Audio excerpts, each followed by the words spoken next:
오늘 세종과학기술인 대회에서는 과학기술 유공자님들의 업적을 돌아보고 동시에 출범 2주년을 맞는 현 정부의 과학기술 정책 성과와 향후 과제에 대해서 심도 있는 고민을 하여보고자 합니다. 오늘 논의된 결과를 통해 우리 과학기술인들이 더 큰 자부심과 자긍심을 가지고 과학기술인들이 존중받는 사회문화가 조성되는 데 기여할 수 있도록 모든 과학기술인들과 함께 노력을 하도록 하겠습니다. 다시 한번 오늘 행사에 참석해 주신 모든 분들께 감사드립니다. 감사합니다.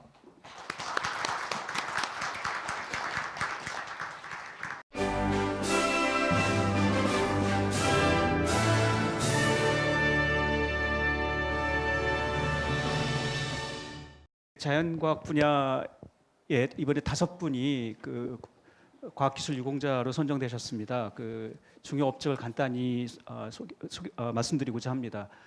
수학 분야의 권경한 박사님입니다. 자연과학 분야 5분 중에 유일하게 현재 생존해 계십니다. 원래 미시간 주립대 랜싱에 있는 MSU에서 오래 계셨고 거기에서 학과장을 하면서 원래 MSU 수학과가 보통 미국의 연구대학 중에서 한 2군 정도로 여겨졌습니다. 그걸 최상위 1군으로 올린 어떤 메인 피규어로 현재 여겨지고 있습니다. 그러니까 굉장한 리더십을 갖춘 분으로, 그래서 미시간 주립대 수학과의 역사에서도 이분은 굉장히 중요한 분으로 간주됩니다.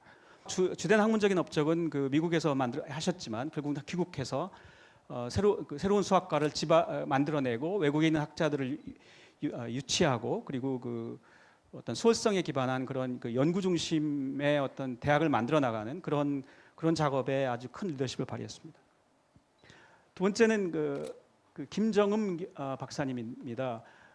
우리가 그 과학 대중화라는 용어를 많이 쓰는데요. 원래 물리학자이십니다만 한국의 칼 세이건으로 불립니다. 과학의 교육이라는 측면에서도 많은 기여를 하셨고, 그리고 현대 과학의 가치와 성과를 대중에게 설명하고 국가의 미래를 위해서 과학에 대한 투자가 필요하다는 것들을 설득해낸 그런 분이라고 볼 수 있습니다. 김옥일 박사님입니다. 역시 물리학자이십니다. 특히 그 가속기 연구와 그리고 가속기 실제 국내에서 가속기를 포항에 구축한 그런 분입니다. 국내에서 포항공과대학교의 초대 학장, 당신 학장이었죠. 총장이셨고, 과학기술 중심 대학이라는 개념이 없던 시절에, 그리고 연구 중심 대학, 국내에서 최초로 연구 중심 대학을 표방한 그런 대학을 만들어내고 실제 성공시킨 장본이라고 볼 수 있습니다. 심상철 박사님입니다. 유기과학 분야의 개척자로 볼 수 있고요. 집단 연구라는 개념을 정착시킨 그런 공로자라고 생각합니다. 다수의 석사와 박사를 배출했고, 그리고 배출한 그 제자들 중에는 세계적인 과학자로 성장한 분들이 많습니다. 유경로 박사님입니다. 천문학자이십니다. 예, 이분은 천문학자로서 한국의 천문학사에 또 관심을 가졌습니다. 이거 상당히 특이한 일이고, 특히 아시다시피 이러한 사료는 대부분 다 한자 중심으로 이루어져 있고 접근성이 상당히 제한되는데, 그런 부분을 초기에 넘어신 분인데요. 그리고 조선시대 조선실록 등을 보면은 각종 무슨 해성이 나타나는 흔적이라거나 이런 것들이 조선시대는 기록 문화가 서양보다 훨씬 더 투철했기 때문에 오히려 서양보다 더 예전 천문학사를 공부하는 데 있어서는 조선실록이 더 도움이 된다고 합니다. 이러한 자료들을 다 찾아내서 학문의 영역으로 만들어낸 그런 공로가 있습니다. 연구 수월성을 통해서 한국 과학의 어떤 수준을 올린 그런 분도 있고, 대중과 대중에게 과학의 가치를 전달하는 그러한 역할을 하신 분도 있고, 어떤 대학에서 새로운 대학을 설립하는 일에 참여해서 후학을 길러내는 그런 연구 중심 대학을 만들어낸 분도 있고, 이러한 다양한 분야의 어떤 개척자적 역할을 통해서 우리가 90년대 중반 이후에 우리가 세계화 및 어떤 수월성에 기반한 오늘날의 과학기술을 만들어내는 그런 과학기술 유공자로 선정이 돼서 개인적으로 굉장히 고맙고 또 영광으로 생각합니다. 감사합니다.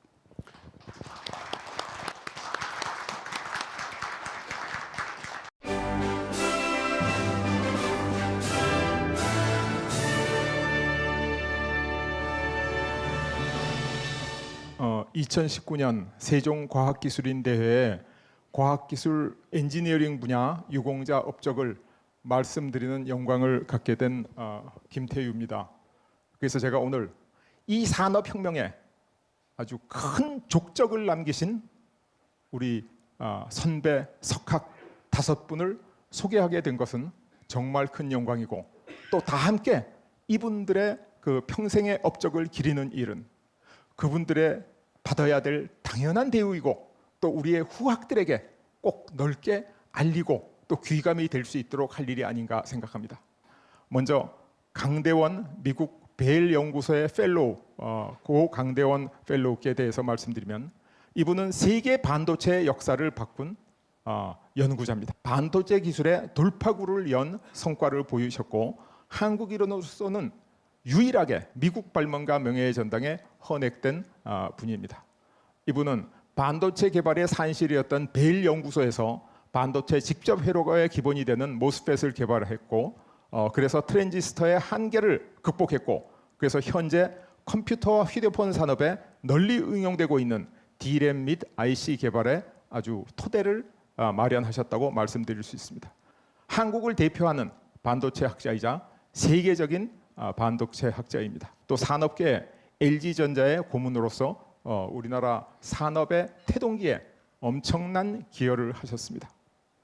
두 번째로 권육현 서울대학교 명예교수님을 소개해드리겠습니다. 권 교수님은 자동제어 분야에서 이동구간 제어에 관한 세계적인 학술 성과를 제시하셨고, 선도적인 벤처기업가 육성과 소프트웨어 샘플 개발 보급으로 산업 발전에 크게 기여하셨습니다. 특히 권욱현 교수님은 12개 벤처기업을 배출한 창업제자의 아주 큰 스승이십니다. 그래서 권욱현 교수님의 연구실을 대한민국의 창업사관학교 이렇게까지 불렀는데, 우리가 잘 아는 1조 클럽에 이미 들어선 휴맥스를 필두로 여러 개의 12개의 벤처기업이 성공해서 엄청난 부가가치를 창출하고 있습니다. 그리고 학계 이런 데서도 굉장히 많이 활동을 하셨습니다. 세 번째로 고 김철우 포항제철 부사장님에 대해서 말씀드리겠습니다.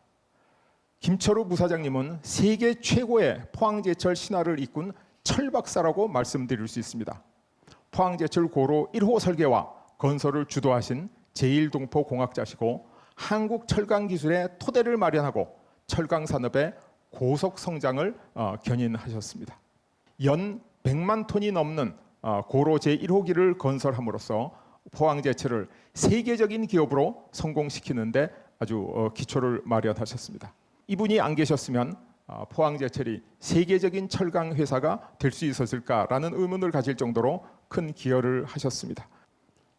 다음에 고 여종기 LG화학 기술원장님을 말씀드리겠습니다. 한국 화학산업의 기술 경쟁력을 높인 개척자라고 말씀드릴 수 있습니다. 엔지니어링 플라스틱과 리튬 2차 전지 등의 기술 개발을 선도하셨고, 우수한 리더십을 발휘해서 LG화학기술원을 세계적 연구소로 육성하셨습니다. 새로운 플라스틱을 소재로 PBT 수지를, 그리고 그 아크릴계를 첨가제로 이용한 PVC 충격 보강제, 그리고 플라스틱 난연성을 띠게 하는 반응형 난연 ABS 이 기술력을 개발하셨고, 세계 최초로 가장 성능이 뛰어난 리튬이온 2차 전지를 개발하는 데 성공하여 우리나라 소재 기술 개발에 기초를 마련했었습니다. 그래서 LG화학연구원을 세계적 연구소로 육성시킨 선도형 리더다 이렇게 불리고 있습니다. 그리고 고 한필순 한국원자력연구소 소장께서는 한국 원자력 기술 자립을 이끈 원자력계의 대부다 이렇게 불리고 있습니다. 한국형 원자로 설계와 핵연료 국산화로 원자력 기술 자립을 실현했고, 원자력 정책과 사업을 주도해서 국내 원자력 기술을 세계적 수준으로 견인하셨습니다. 특히 중경수료용 핵연료 생산 공장을 세워서 핵연료 국산화를 달성해 성공했으며, 이후 모든 한국 원전에서 국산화 핵연료를 사용할 수 있도록 보급하셨습니다. 그리고 원자력 기술의 순수 자립을 이끌어내셔서 미국과 공동으로 연구 끝에 1000메가와트급 가압 경수로의 국산화를 95%까지 달성해서 한국 표준형 원자로 모델을 구축했는데 성공하셨습니다. 한국을 원자력 강국으로 끌어올린 원자력 분야의 최고 권위자. 그래서 이분이 안 계셨더라면 우리나라에 핵연료 자립도 없었을 것이고 원자력 강국이라는 이름도 들을 수 없었을 것이다 할 만큼 이분의 원자력에 대한 기여는 아무리 말씀드려도 부족하지 않을 만큼 대단한 것입니다. 저희가 이분들의 업적을 기리는 이유는 이분들의 공적을 높이 우리가 우러러 귀감이 되도록 해서 또 후학들이 따라하고 열심히 공부하도록 하는 거죠. 그래서 이분들이 산업혁명에 굉장히 기여하셨는데 앞으로 우리나라에서 4차 산업혁명을 앞당길 수 있도록 하는 것이 이분들을 선정하고 그리고 기리는 의의가 아닌가 그렇게 생각합니다. 오늘 말씀을 마치도록 하겠습니다. 대단히 감사합니다.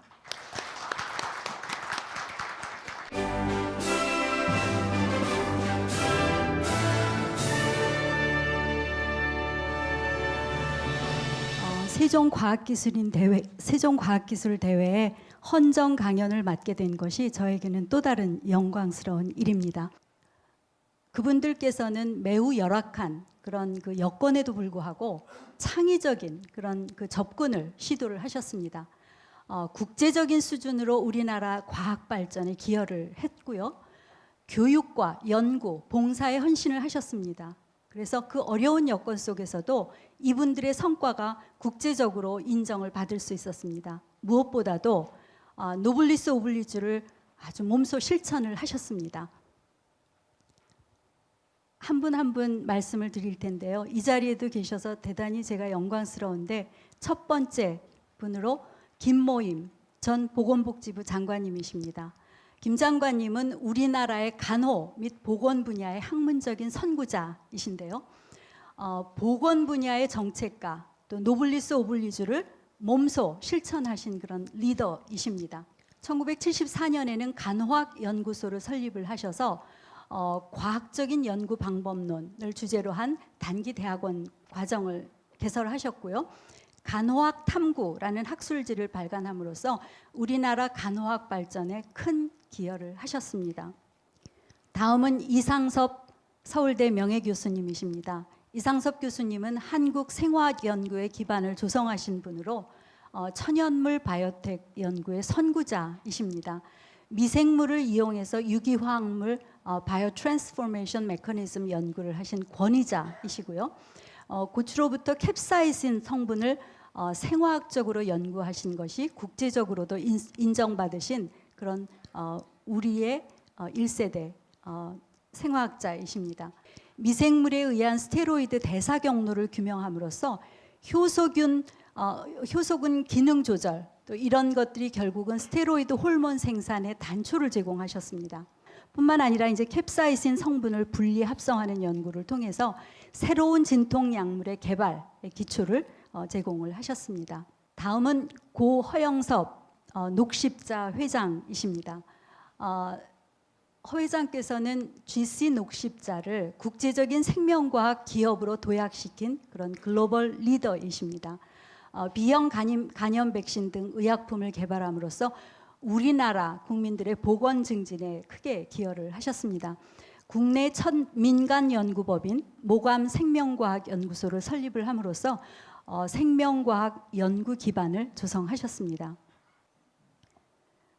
사실 그 당시 복제 약품을 쉽게 베껴서 생산 판매를 하는 그런 시절이었습니다. 그러는 대신 어렵지만 필수 의약품을 자체적으로 개발하는 데 진력하셨습니다. 그래서 국내 최초로 그리고 전 세계에서는 6번째로 혈액제제 공장을 건설을 했고요. 그럼으로써 우리나라에서 백신을 개발하는 것을 주도하셨습니다. 전량 수입에 의존하던 그런 계절 독감 백신을 우리나라 자체 기술력으로 생산, 공급을 함으로써 신종 플루 진정에 결정적인 역할을 수행하셨습니다. 다음은 생명 분야 마지막으로 홍창의 서울대학교 명예교수님이십니다. 홍 교수님은 소아 보건에 기여한 소아 심장학의 태두이십니다. 선천성 소아 심장 질환을 치료를 함으로써 소아 건강 증진에 큰 기여를 하셨고요. 남북한 첫 소아병동 어린이병원 설립에도 주도적으로 활동을 하셨습니다. 그래서 어린이에게 가장 흔한 기형 질환인 선천성 심장병의 정확한 진단이 가능해지게 되었고요. 국내 최초로 이런 많은 그런 수술을 시행을 해서 소아 심장 질환 진단 발전을 견인하셨습니다. 수많은 논문과 저서를 통해서 우리나라 소아진료 영역에 큰 발자취를 남기셨습니다. 다음은 융복합 분야 두 분의 그 업적에 대해서 말씀을 드리도록 하겠습니다.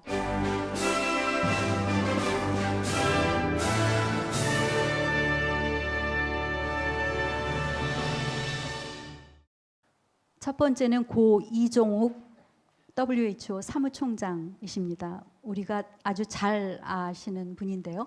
세계 보건 증진을 위해서 헌신하신 그런 글로벌 리더이십니다. 한국인 최초의 WHO 사무총장이셨고 아시아의 슈바이처, 백신의 황제, 행동하는 사람이라는 애칭으로 불릴 만큼 세계적으로 존경을 받는 그런 분이십니다. 사실은 건축공학을 전공하셨다는 사실이 좀 저는 놀라웠는데요. 뒤늦게 서울대 의과대학에 진학을 하셨고요. 그 한센병 환자를 치료하는 그런 그 봉사활동을 계기로 한센병 잠복기 발견을 위한 연구, 그래서 이런 연구들을 통해서 한센병 전문가로 인정을 받게 되었고요. 보건 분야에서 가장 성공적인 사업이라고 알려져 있죠. 글로벌 결핵 퇴치 파트너십, 또 글로벌 약품 조달 기구, 글로벌 드럭 패실리티라고 하는 그 기구의 출범을 주도적으로 하셨습니다. WHO의 보건 행정가로 활동하면서도 또 연구 논문을 발표를 하셔서 세계 보건 행정 수준을 끌어올리는 그런 디딤돌 역할도 수행하셨습니다. 평생을 청빈하게 소외된 사람들을 위해서 봉사하는 삶을 사셨습니다. 그러다 2006년에 향년 62세로 급서를 하셨습니다. 우리나라 사람들은 물론이거니와 그의 봉사 정신을 기려서 전 세계는 세상에서 가장 큰 의사를 잃어버렸다라고 애도를 했습니다. 전 세계 전염병 근절에 앞장선 인류의 주치의십니다. 끝으로 고 장기려 보건병원 원장님의 업적을 살펴보도록 하겠습니다. 한국의 슈바이처로 불리신 간 외과학의 개척자이십니다. 국내 최초로 간 대량 절제 수술에 성공함으로써 효과적인 수술 방법을 개발을 했고요. 의료 보장 시스템을 설계를 하셨고 무료 진료와 인수를 베푼 그런 사회봉사자의 삶을 사셨습니다. 1959년에 원발성 간암, 간 우협 절제 수술, 간 대량 절제 수술에 성공함으로 효과적인 수술 방법의 연구에 문을 여셨습니다. 1979년에는 20년간 한국에서 실시된 약 200건의 간 대량 절제 수술 사례를 분석해서 간암의 발병 부위에 따라서 수술법을 달리하는 그런 방법을 개발하셨습니다. 간 외과학을 정립한 그런 선구자이십니다. 특히 영세민과 장애인 복지 증진에 심혈을 기울이셨습니다. 의료복지사업, 취업알선, 장학사업, 타가소 운영, 이들이 건전한 사회 일원으로 살아갈 수 있도록 도움을 주셨습니다. 특히 영세민 구제를 위해서 1968년에 창설한 청십자 의료보험조합은 우리나라 최초의 의료보험조합인데요. 현행 의료보험제도의 효시라고 할 수 있습니다. 지금까지 생명 분야 4분, 융복합 분야 2분의 업적을 저희가 살펴보았습니다. 이분들이 보여주셨던 선구적인 그런 과학 인물들의 전인격적인 면모를 우리가 살펴보았는데요. 정말 열악한 그런 그 연구 환경, 여건에도 불구하고 생명의학 분야에서 정말 우수한 그런 성과들을 이끌어내셨습니다. 이분들은 인간에 대한 뜨거운 애정과 또 이 사회에 대한 치열한 열정으로 그 생애를 사셨고요. 이분들이 보여주었던 사회적 성과, 봉사 헌신 정신, 그리고 탁월한 리더십을 앞으로 어떻게 더 확산할 것인가는 바로 이 자리에 있는 우리들이 풀어나가야 될 숙제라고 생각합니다. 여러분 끝까지 경청해 주셔서 대단히 감사합니다.